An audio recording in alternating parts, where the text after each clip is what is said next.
Hello dear students, welcome to Kataria pharmacy. तो दोस्तों कैसे हैं आप सब? आई होप सभी अच्छे होंगे। तो दोस्तों हम पढ़ रहे थे B pharma first semester human anatomy and physiology. इसकी हमारी 3 यूनिट्स कंप्लीट हो चुकी थी। अगर आपने नहीं देखे हैं तो चैनल में प्लेलिस्ट में जाके देख सकते हैं। तो दोस्तों आज के इस लेक्चर में हम स्टार्ट करेंगे हमारी unit 4 human anatomy and physiology first semester. तो इसमें फर्स्ट टॉपिक दे रखा है दोस्तों, हम देखेंगे पेरिफेरल नर्वस सिस्टम के बारे में। डायरेक्ट हमें पेरिफेरल नर्वस सिस्टम दिया है, वो जो नर्वस सिस्टम होते हैं उसके पार्ट्स, उनके बारे में इसमें हमें नहीं पूछा गया है, लेकिन फिर भी आपको समझाने के लिए उसके बारे में भी हम डिस्कस करेंगे और विद ए स्ट्रक्चर आपको हम समझाएंगे इसके फंक्शंस क्या क्या है, सब कुछ और स्ट्रक्चर। तो वीडियो में एंड तक बने रहना। और दोस्तों अगर आप चैनल पे न्यू हैं तो चैनल को सब्सक्राइब कर लीजिए और बेल आइकन को प्रेस कर दीजिए, जिससे न्यू वीडियो का नोटिफिकेशन आपको सबसे पहले मिल सके। और दोस्तों अगर आप नोट्स परचेज करना चाहते हैं तो हमारा टेलीग्राम ग्रुप आप ज्वाइन कर सकते हैं, उसका लिंक मैं वीडियो के डिस्क्रिप्शन में दे दूंगा। और कटारिया फार्मेसी के नाम से इंस्टाग्राम पे भी पेज मिल जाएगा, आपको उसको भी ज्वाइन कर सकते हैं। कटारिया फार्मेसी के नाम से ही आपको टेलीग्राम चैनल मिलेगा। तो बिना देरी के स्टार्ट करते हैं आज के इस लेक्चर को। तो पहले देख लेते हैं कि नर्वस सिस्टम के कितने टाइप हैं और जो पीएनएस हमारा कौन से टाइप में आता है और फर्दर ये कहां कहां डिवाइड होता है। तो पहले इसका एक सिंपल क्लासिफिकेशन देख लेते हैं नर्वस सिस्टम का। तो हमारा जो ह्यूमन बॉडी का नर्वस सिस्टम है मेनली 2 पार्ट्स में डिवाइड होता है, सीएनएस एंड टीएनएस। इनकी फुल फॉर्म होगी central nervous system, peripheral nerve system. Then CNS divide होगा ब्रेन एंड स्पाइनल कॉर्ड में। इनके बारे में आज की वीडियो हम डिस्कस नहीं करेंगे, आगे जब हमारे टॉपिक्स आएंगे तो उनमें हम इसको डिस्कस करेंगे। आज का हमारा मेन टॉपिक है पीएनएस पे। तो पीएनएस फर्दर क्लासिफाई होता है सेंसरी एफरेंट और मोटर, मतलब 2 टाइप में डिवाइड होगा, इनके अलग अलग वर्क होंगे दोनों के।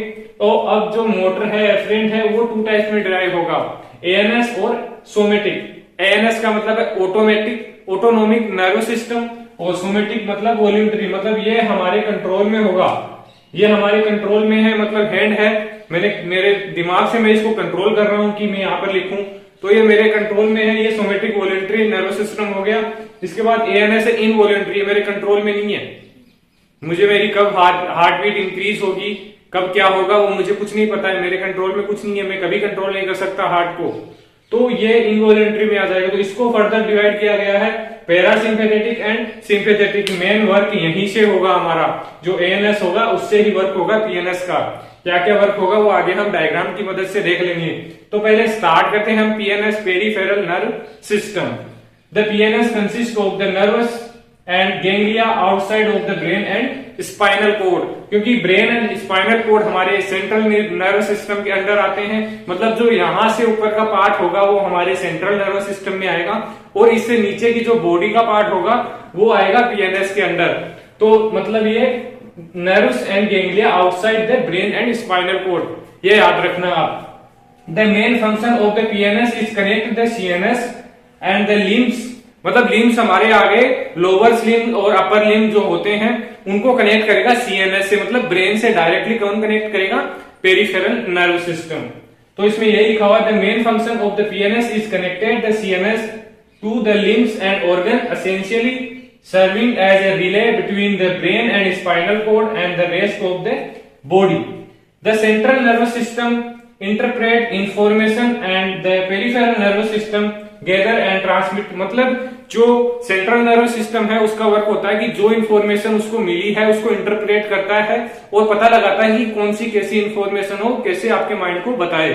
और जो पीएनएस है, पेरिफेरल नर्वस सिस्टम, इसका मेनली वर्क होता है कैरियर के रूप में काम करता है। ये इंफॉर्मेशन को सेंट्रल नर्वस सिस्टम तक पहुंचाता है, मतलब अपने ब्रेन तक ये इंफॉर्मेशन देता है। यही वर्क है, जैसे आप यहाँ पिन है, आपकी अंगुली में पिन चुभाई जाती है, तो यहां से सिग्नल भेजेगा पीएनएस, कहां जाएगा? सीएनएस में, ब्रेन में। तो यही इसका एक सिंपल प्रोसेस है।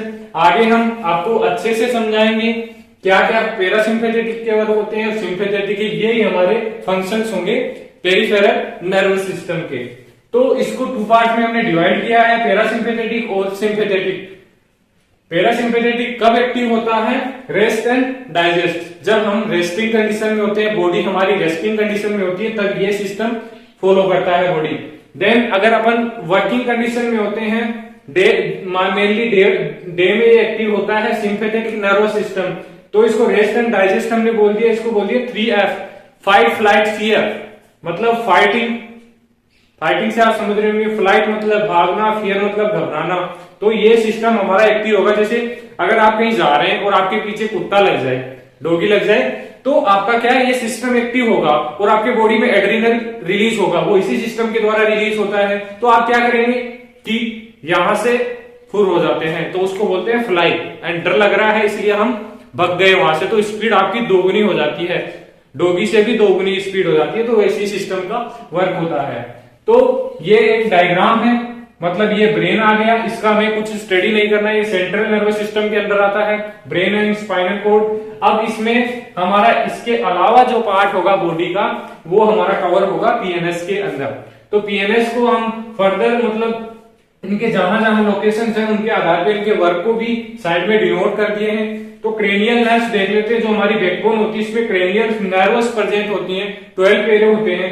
तो फर्स्ट होती है क्रेनियल नर्व, यहाँ पर मतलब जहां से ब्रेन को मतलब सीएनएस से कनेक्ट होगी हमारी क्रेनियल नर्व। क्रेनियल नर्व के बाद में स्टार्ट होती है सर्वाइकल, देन होती है thoracic and then lumbar and last में सैक्रल क्रेनियल नर्व प्रेजेंट होती है। इसके बारे में हमने शायद बता दिया है या फिर नेक्स्ट पार्ट में हम बताएंगे, ये भी हमारे सिलेबस में दे रखा है कितने टाइप्स के होते हैं क्रेनियल एंड जो स्पाइनल कॉर्ड स्पाइनल नर्व्स होती हैं।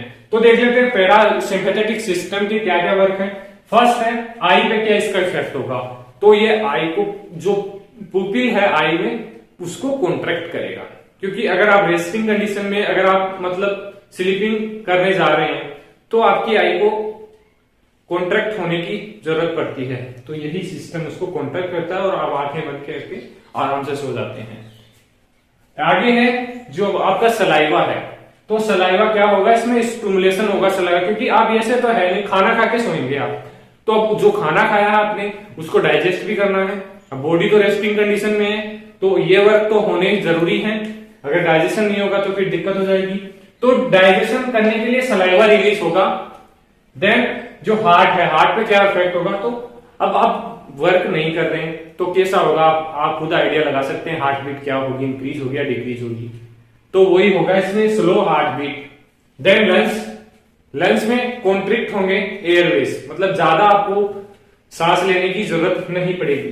देन हमारी जो स्टोमक है, अब स्टोमक में डाइजेशन करना है तो इसकी एक्टिविटी इंक्रीज होना ऑब्वियसली जरूरी है, स्टिमुलेट एक्टिविटी ऑफ स्टोमक। अब स्टोमक है तो डाइजेशन में जो हमारी लीवर है उसका भी रोल होगा, तो इनहिबिट रिलीज, और क्योंकि हमें ग्लूकोज नहीं चाहिए, क्योंकि एनर्जी की कोई रिक्वायरमेंट नहीं है, तो ग्लूकोज इनहिबिट हो जाएगा और स्टिमुलेट होगा गोल ब्लैडर जो डाइजेशन में अपना वर्क करेगा। देन इंटेस्टाइन, अब स्टोमक है, लीवर आ गया तो ये कहां जाएगा, इसका भी वर्क होता है डाइजेशन में, तो ये भी स्टिमुलेट होगा, इसकी एक्टिविटी भी स्टिमुलेट होगी, तभी तो कंप्लीटली जो फूड है उसका डाइजेशन हो पाएगा। आगे चलते हैं अपन यूरिनरी ब्लैडर की तरफ, तो यूरिनरी ब्लैडर भी कॉन्ट्रैक्ट होगा, क्योंकि जो बॉडी में डाइजेशन हो रहा है तो वाटर तो कलेक्ट होगा ही उसके अंदर, तो कॉन्ट्रैक्शन होगा उसके अंदर। देन जो हमारे जेनाइटल पार्ट्स आते हैं रिप्रोडक्टिव पार्ट में, तो promote erection of genital. Erection का मतलब यह है कि जब कोई फिजिकल रिलेशनशिप बनाते हैं मेल फीमेल, तो उसमें जो मेल का पेनिस होता है उसमें जो ब्लड की सप्लाई है वो इंक्रीज हो जाती है, तो वो इसी सिस्टम के थ्रू होती है। देन सिंथेटिक, मतलब एक चीज याद रखना कि जो पैरासिम्पैथेटिक आपने देखा है उसका अपोजिट होगा सिंपैथेटिक नर्वस सिस्टम, मतलब यहाँ पर पुपिल्स कॉन्ट्रैक्ट हो रहे तो वहां पर डायलेट होंगे, यहाँ पर सलाइवा स्टिमुलेट हो रहा तो वहां पे इनहिबिट होगा, और यहाँ पर हार्ट बीट स्लो हो रही तो वहां पर इंक्रीज होगा। देख लो आप, dilate pupils, inhibit salivation, relax airway, यहाँ कॉन्ट्रैक्ट हो रहे थे, इंक्रीज हार्ट बीट, यहाँ डिक्रीज हो रही थी, इनहिबिट एक्टिविटी ऑफ स्टोमक, यहाँ पर एक्टिविटी स्टिमुलेट हो रही थी, स्टिमुलेट रिलीज ऑफ ग्लूकोज, क्योंकि एनर्जी की रिक्वायरमेंट होगी वर्किंग कंडीशन में बॉडी, तो ग्लूकोज रिलीज होगा। इनहिबिट गोल ब्लैडर इनहिबिट हो जाएगा। देन जो इनहिबिट एक्टिविटी ऑफ इंटेस्टाइन, इतना वर्क नहीं होगा देखना है। अब जो किडनी है, किडनी, इसमें किडनी का अलग से रोल आ गया, क्योंकि अगर कोई दिक्कत आ रही है बॉडी के लिए, अगर आप वही एग्जांपल दिया था डॉगी वाला, अगर डॉगी पीछे पड़ रहा है तो फिर एड्रेनलिन की जरूरत बहुत ज्यादा पड़ेगी, तो एड्रेनलिन कहां से रिलीज होगा, किडनी से रिलीज होगा, तो किडनी से रिलीज होगा तो अपन भागने के लिए तैयार हो जाएंगे, स्पीड अपनी दोगुनी हो जाएगी। आगे रिलैक्स होगा हमारा ब्लैडर, जो यूरिनरी ब्लैडर है, मैं लास्ट में आ जाते हैं तो हमारे जेनेटर पार्ट है। Promote ejaculation and vaginal contraction, इसमें जो फीमेल्स हैं उसके अंदर वेजाइनल कॉन्ट्रैक्शन होगा और मेल्स होते हैं उनके अंदर प्रमोट एजेकुलेशन का मतलब जो ड्यूरिंग फिजिकल रिलेशनशिप तो वो जो वीर्य निकलता है सीमन वो ये उसी प्रोसेस को हम बोलते हैं प्रमोट इजेकुलेशन। तो दोस्तों यह हो गया, आपको समझ में आ गया होगा कि यही फंक्शंस हैं। आपको अगर पूछे कि डिफाइन मतलब right the function of PNS तो आप ये लिख सकते हैं कि पैरासिम्पेथेटिक के ये फंक्शन है और सिंपैथेटिक के ये फंक्शन है। आगे एक प्रोसेस और दिखाते हैं कि एफरेंट और जो एफरेंट इफरेंट नर्व है वो कैसे वर्क करती हैं। तो देखिए नेक्स्ट स्लाइड में फंक्शंस ऑफ पीएनएस। तो पीएनएस का मेन रोल पहले बता दिया था मैंने कि ये जो ऑर्गन्स होते हैं स्पाइनल कोर्ड्स के द्वारा उनको सेंट्रल नर्वस सिस्टम से और ब्रेन से कनेक्ट करता है, जिससे जो भी फंक्शंस होंगे वो इजीली हो सके। तो इसमें एक प्रोसेस है, आपको यही भी ड्रॉ करनी है, इसके फंक्शंस लिखो तब। तो ब्रेन है और इधर है इफेक्टर ऑर्गन, तो इस पे कंट्रोल होगा हमारा सीएनएस का और इससे वर्क करवाएगा हमारा पीएनएस जो पेरिफेरल नर्वस सिस्टम है। तो क्या होगा, अगर कहीं भी आपको चोट लगती है, इंजरी होती है बॉडी में, तो क्या होगा, जो सेंसरी एफरेंट न्यूरॉन है वो क्या करेगी, यहां से जो मैसेज है उसको ब्रेन तक लेके जाएगी। तो सेंसरी सिस्टम था हमारा एएनएस का, तो ये लेके जाएगी ब्रेन तक। उसके बाद ब्रेन इसको एनकोड करेगा इंफॉर्मेशन को और डायरेक्ट यहां पर मैसेज सेंड करेगा मोटर नर्व के द्वारा एफरेंट न्यूरॉन, ये इसी का पार्ट है। तो क्या अपन को पता लग जाएगा कि यहाँ पर चोट लगी है, मतलब तुरंत दिमाग में यहाँ चोट लगी। इतनी फास्ट वर्किंग होती है, मिली सेकेंड्स में होती है कि पता भी नहीं लग, सोच भी नहीं सकते हम कितनी फास्ट होती कि आपको पिन चुभी नहीं कि आपको पता चल गया कि पिन चुभ गई है। अगर ये सिस्टम नहीं होता तो आपको पता नहीं चलता कि आपको पिन चुभी है, ये इसी का कमाल है। तो इस वजह से यहां पर स्केलेटल मसल्स है, कार्डियक मसल्स है, स्मूथ मसल्स है, ग्लैंड से कुछ भी हुआ ब्रेन में गया और ब्रेन से आपको पता लग गया। जैसे पता लग जाएगा आपको साइट, स्मेल, टेस्ट, टच जो भी होगी आपके बॉडी में प्रोसेस वो आपको ब्रेन के थ्रू पता लग जाएगी। मतलब ब्रेन आपको बताएगा कि आपके यहाँ पर ये प्रॉब्लम हो रही है और ये मैसेज कन्वेइंग कन्वर्टर कैरियर के रूप में काम करेगा जो हमारा पीएनएस है। और फंक्शन देखिए सिंपैथेटिक नर्वस सिस्टम का, जो पहले देख लिए थे हमने उस डायग्राम में देखे थे, वो सभी इसके फंक्शन ही थे। पुपुल को डायलेट करना, कॉन्स्ट्रिक्ट करना, हार्ट बीट को इंक्रीज करना, डिक्रीज करना, वो सभी इसी के वक्त वो देख लेते हैं। आपको लिखना कैसे है, ब्रोंकियोल को डायलेट करता है sympathetic which allow for greater alveolar oxygen exchange. It increase the heart beat and the contractility of the cardiac cells. Cardiac cells को मायोसाइट्स बोलते हैं। Thereby providing a mechanism for enhance blood flow to skeletal muscles. मतलब ये heart beat को increase करता है, जो contractility होती है कार्डियक मसल्स की उनको इंक्रीज करेगा तो जो ब्लड प्रेशर है वो बढ़ेगा और जो ज्यादा ब्लड है स्केलेटल मसल्स में पहुंचेगा। मतलब ये डे टाइम में आपको वर्किंग करवाएगा, नाइट में इसकी रिक्वायरमेंट नहीं होती है। तो ये हो गया हमारा।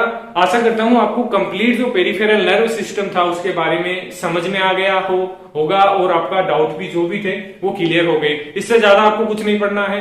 आप ये है कि इतना पढ़ लोगे तो आप थोड़ा कुछ अपने मन से भी लिख सकते हैं। मैंने डायग्राम से समझाया था उसको आप बढ़ा करके लिख सकते हैं। मतलब जो पॉइंट्स हैं उनको अलग अलग आप लिख सकते हैं कि सिंपैथेटिक में ये फंक्शंस आएंगे, पैरासिम्पैथेटिक में ये वो आएंगे फंक्शंस, एंड उसको डायग्राम को ड्रॉ कर सकते हैं। तो काफी मतलब पेजेस आपके कवर हो जाएंगे, जो लॉन्ग आपका क्वेश्चन देखने को मिलेगा। तो दोस्तों आशा करता हूं आपको वीडियो अच्छी लगी होगी। अगर वीडियो अच्छी लगी तो वीडियो को लाइक कर देना और चैनल को सब्सक्राइब कर लो। और ऐसे ही वीडियो अपन जल्दी ही इस सब्जेक्ट को कंप्लीट करवाएंगे और नेक्स्ट सब्जेक्ट स्टार्ट करेंगे। धीरे मैं कोशिश कर रहा हूं कि कुछ दिनों में 1-2 टीचर और हायर कर लूं, जिससे आपको हेल्प मिल जाए सभी सब्जेक्ट को कवर करने में। तो जल्दी करेंगे आपके लिए, बस आप सपोर्ट कीजिए। आप लोगों की सपोर्ट की वजह से हम रेगुलर वीडियो चला पा रहे हैं।